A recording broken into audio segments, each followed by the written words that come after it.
অবরুদ্ধ গাজার বুরেজ শরণার্থী শিবিরে ইসরায়েলি ড্রোন হামলায় শিশুসহ নিহত হয়েছেন অন্তত ২৪ জন। এ হামলায় আহত হয়েছেন অন্তত ১১২ জন। এদিকে লেবাননের বৈরুত সহ সিরিয়া লেবানন সীমান্তেও অনবরত হামলা চালিয়ে যাচ্ছে নেতানিয়াহু বাহিনী।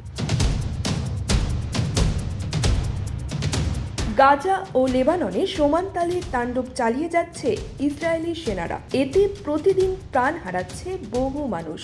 বৃহস্পতিবার ১৪ নভেম্বর গাজার বুরেজ শরণার্থী শিবিরে ইসরায়েলি বাহিনীর ড্রোন হামলায় প্রাণ হারান অনেক ফিলিস্তিনি। আহতদের অবস্থাও আশঙ্কাজনক। নেতানিয়াহু বাহিনীর বর্বরতার শিকার হচ্ছে লেবাননের বিভিন্ন অঞ্চল। নতুন করে তারা হামলা চালিয়েছে সিরিয়া লেবানন সীমান্ত ও বালবেক শহরে। এতে হতাহত হয়েছেন বেশ কয়েকজন। সাধারণ মানুষের পাশাপাশি প্রাণ হারিয়েছেন কয়েকজন স্বাস্থ্যকর্মীও।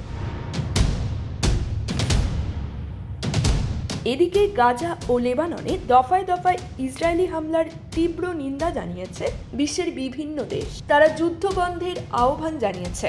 এছাড়া নতুন করে আবারও ইসরায়েলের এমন কর্মকাণ্ডকে গণহত্যা বলে আখ্যা দিয়েছে জাতিসংঘ।